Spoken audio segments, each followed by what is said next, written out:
Good. Walking by the arms. Good. Careful. Come round to me. Take him back. Just could you take off his cravat, please? Easy. It's all right. It's all right. And then undo his button. Then we'll see. Easy. Bring him round a little this side. Just get this. No, just careful.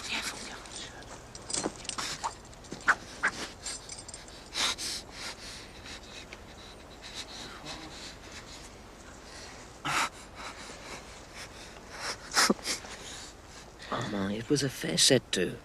Won't hurt your reputation, I can promise you that.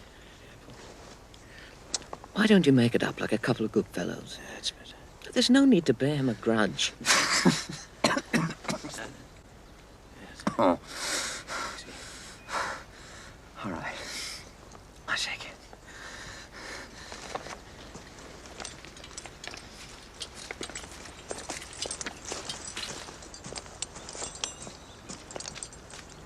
Well, can't continue on the train.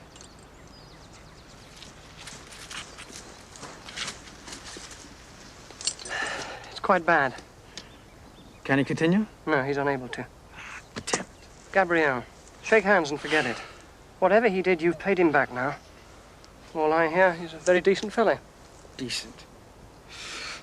Don't expect decency from his kind. Look at him lolling about there on the ground. One touch and he's off home to his beloved general.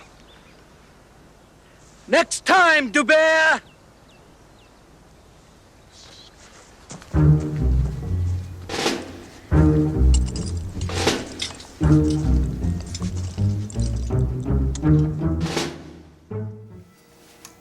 Okay, hi guys and welcome to the show, and today I'm doing another comparative review, or a watch duel if you like, and this time it's between two dress watches. I would describe these watches as a kind of mid-range or lower mid-range, and they're both automatic. In the red corner over here we have the Junkers 6050-2. This is the Junkers Bauhaus, which I recently reviewed.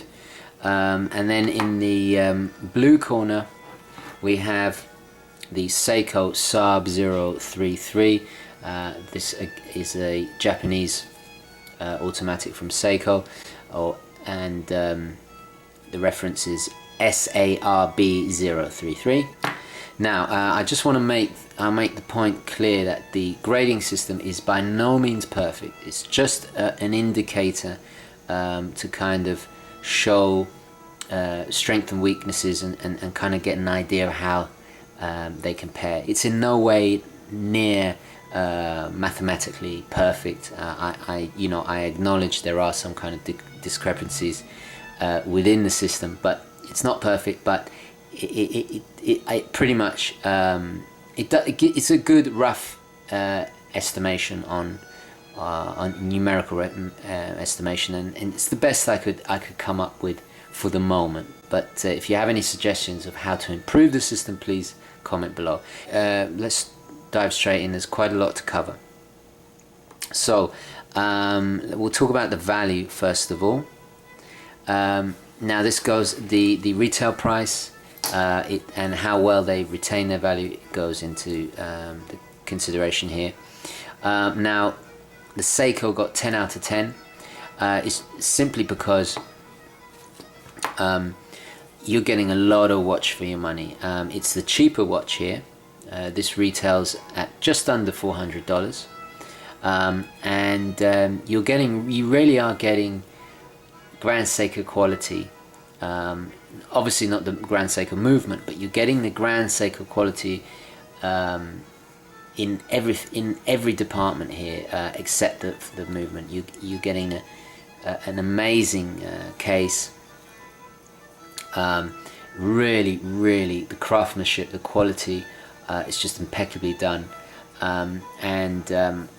it's the best $400 I've ever spent on a watch. It really is.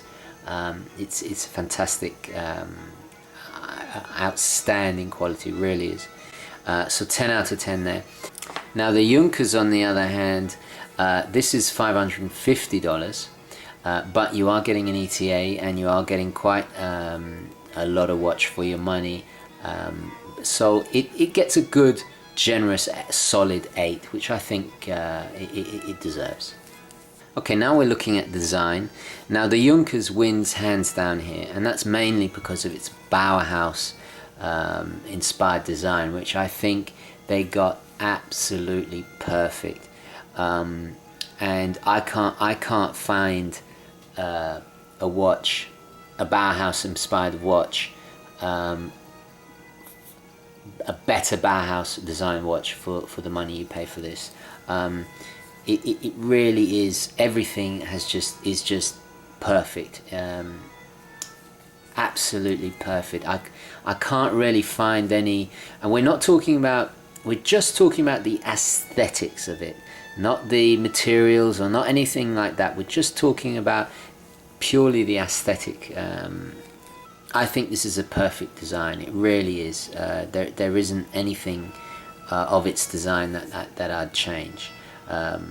It really is a little capolavoro, as we say in Italian, a little masterpiece. So hence 10 out of 10. The Seiko, very close with a solid 9. Again, just a beautiful design. Everything has been so well thought out, just like the Junkers. The only reason I give the Junkers the slight edge is obviously for its Bauhaus influence, which I think just makes it a little bit more sophisticated. Okay, now let's look at movement. Here the Bauhaus gets a solid 8. This particular one has the ETA 2824-2, which, as you know, is a workhorse movement. It's very well respected, very reliable. It's one of their most popular, well-renowned ETA movements, and for that reason I think it gets a solid 8. Now, why did I give the Seiko a 10 out of 10? Well, because this Seiko movement, this is the 6R15. This is a 23 jewel movement, and it's quite special because this is a hackable automatic from Seiko, and it's not that common that you find them at this price range. Usually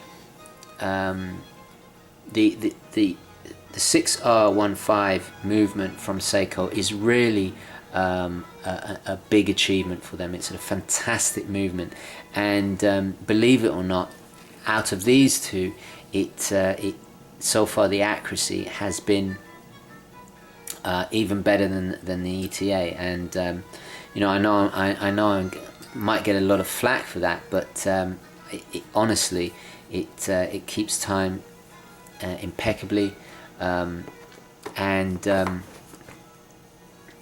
it really is an amazing achievement by Seiko.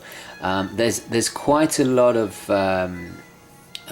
interesting articles about this particular movement, and its importance, and it's got a 50-hour power reserve. It's slightly decorated there on the display back.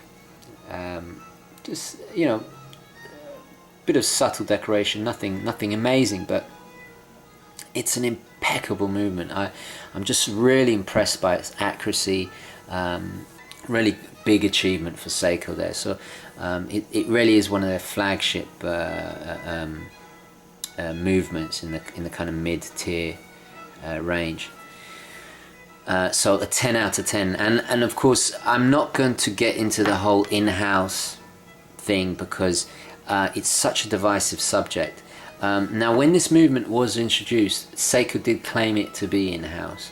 Now, whether that's actually true, you know, there's a lot of discussion about this on the internet, and to be honest, I want to stay away from that because I can't definitively find. You know, one article says one thing, another article says another.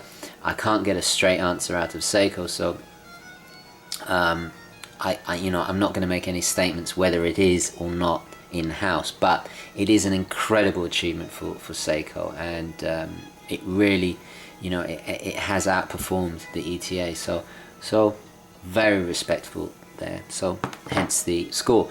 Okay, now we move on. Brand prestige. Again, the Seiko gets a solid 9.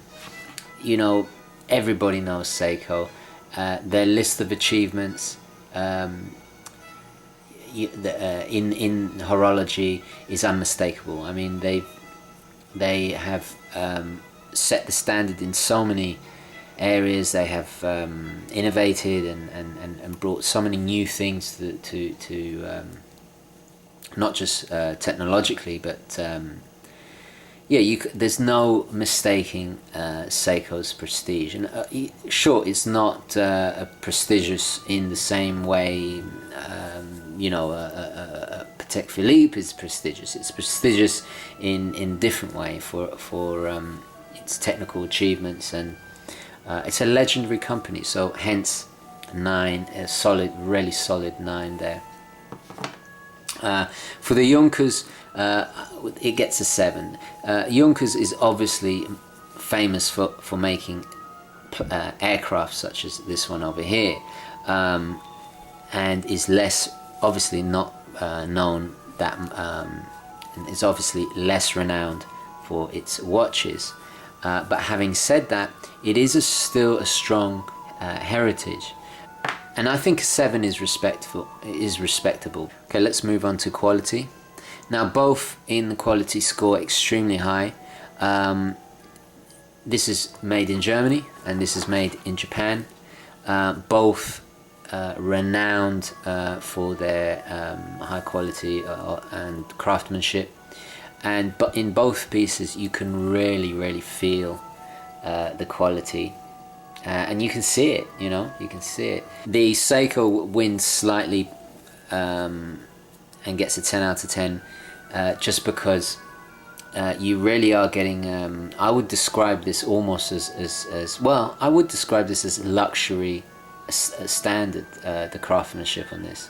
And to think that it's, you know, $400 is just amazing. So you really are getting Grand Seiko quality for a very modest price, and it's just 10 out of 10. I have yet to find a watch at this price range that can surpass this, and I have a feeling I never will. So hence 10 out of 10. The attention to detail and everything, not just everything from the bracelet, is just impeccable. So I can't fault this whatsoever. Even the box was better than a normal Seiko box. The quality on the Junkers, again, extremely high. I think a 9 is a really solid mark, and well deserved. And I think that's an adequate score for it. So if now we move down to style. Now, style is quite a difficult thing to quantify, but I think here the Junkers, I think in this department the Junkers just beats the Seiko, mainly due to its Bauhaus inspired design.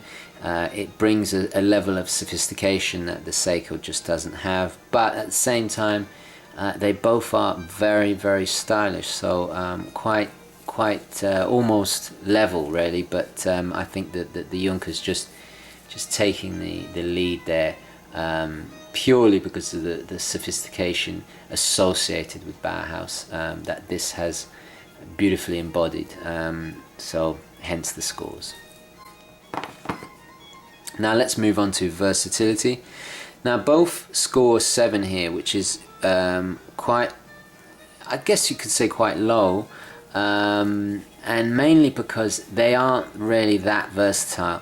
You can obviously change them up with straps, and you know, with simple minimalist designs like this, especially with the Bauhaus, it makes them work really well with all kinds of different straps, and you can dress them up, and I think that's a really cool thing. However, they wouldn't go with a NATO strap. Certain bracelets wouldn't work with them, because they have a very refined elegant aesthetic to them, and not every bracelet will go with that, so hence the lower mark.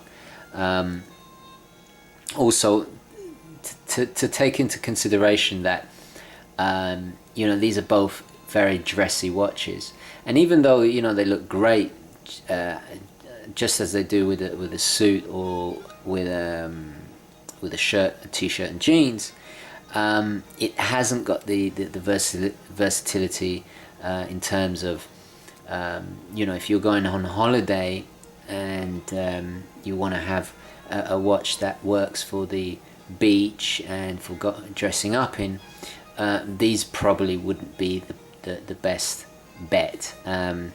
You know, they're dress watches, so they're not really that water resistant. Also, they're a little bit more delicate than let's say a diver or a more tool watch.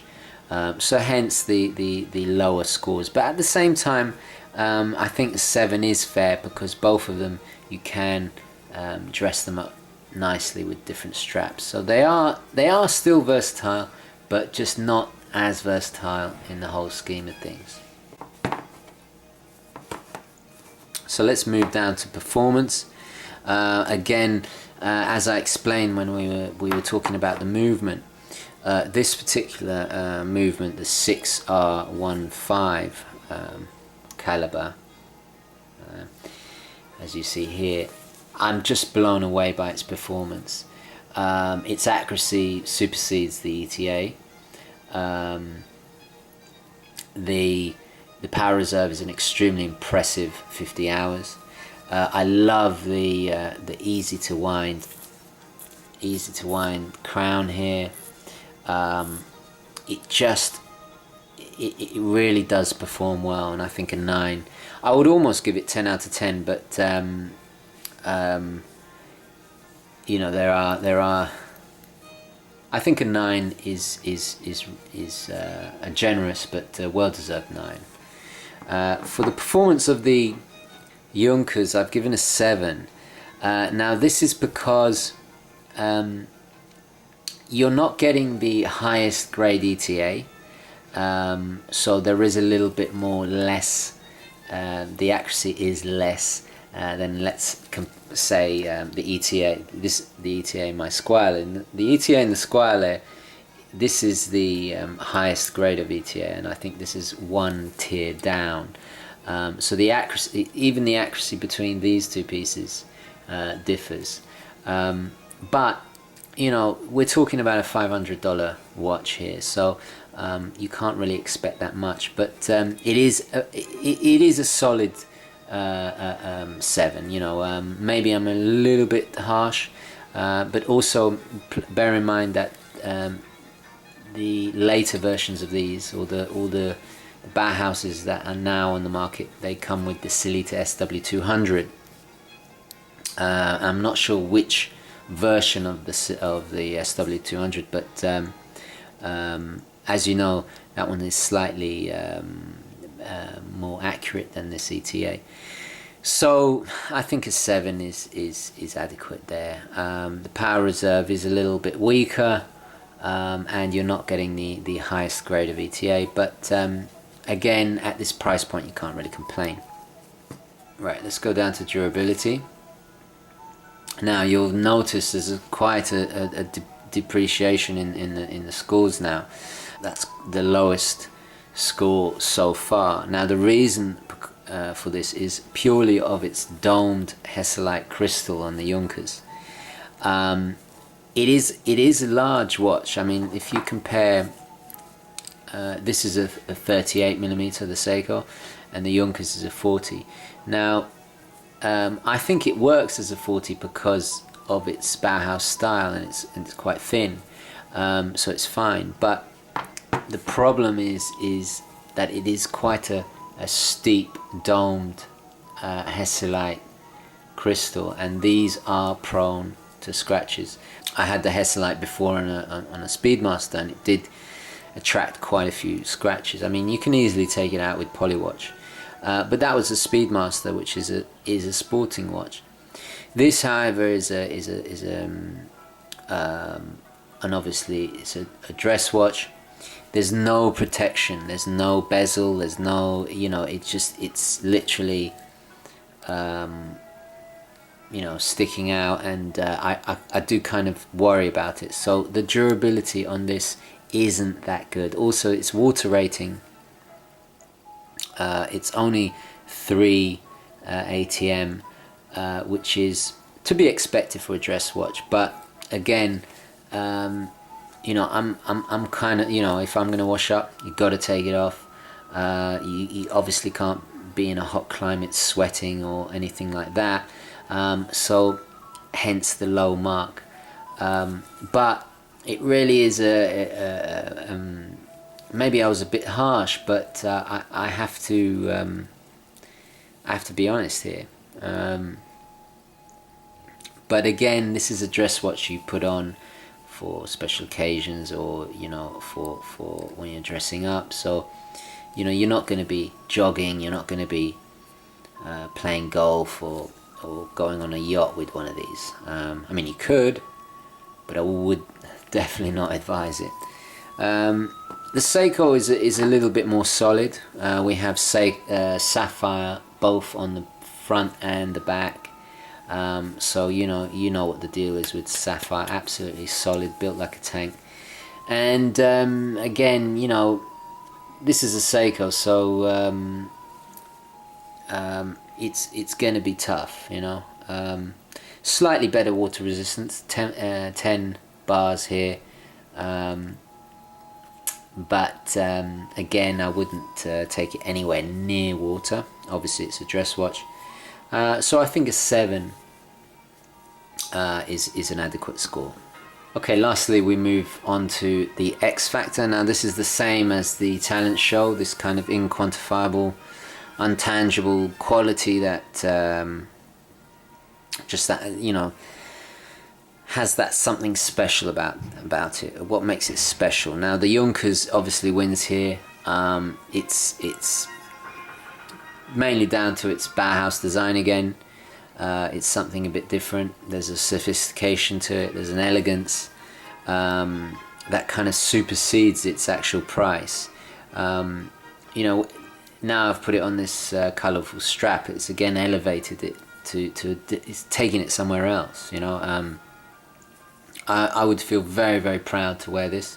I love the fact that it's stealthy, and people do comment on it, and the fact that you don't see one of these every day, and it's made in Germany, and it ties in with the aircraft aviation heritage, so it definitely is special.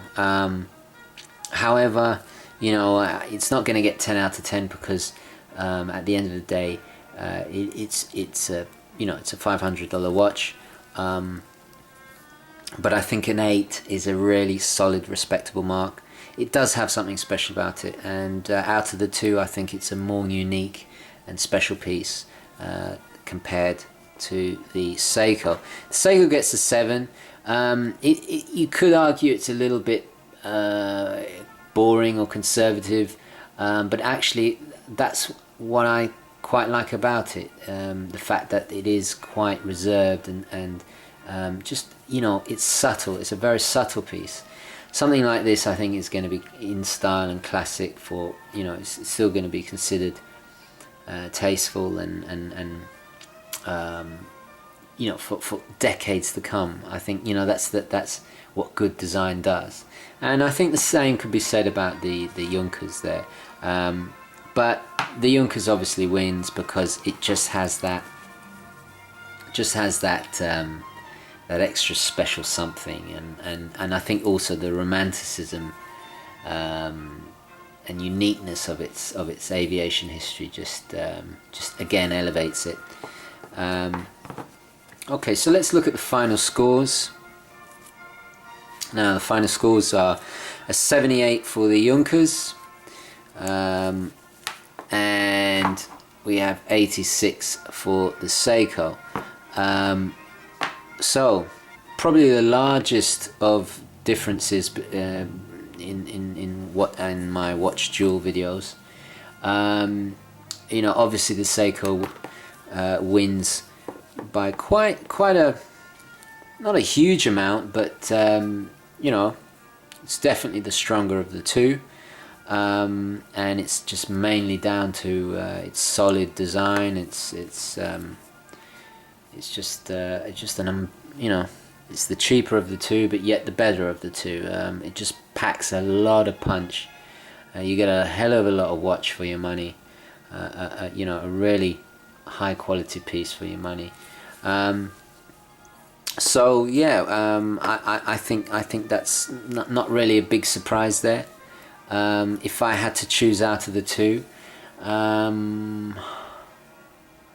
God, that is difficult. I'd probably still go for the Junkers just because it has that kind of cool, because it's got the X factor. But then again, you know, the Seiko suits me more because of its size. It's a tough one, but you know, if we're being objective, there's no doubt about it that the Seiko SARB033 or the SARB033 is undoubtedly the better watch. Okay guys, let me know what you think. Thank you very much for watching. Please subscribe. More videos Monday to Friday. If you have any questions, please don't hesitate to email me and let me know what you think, and like this video if you enjoyed it, and I'll catch you next time. Okay guys, ciao.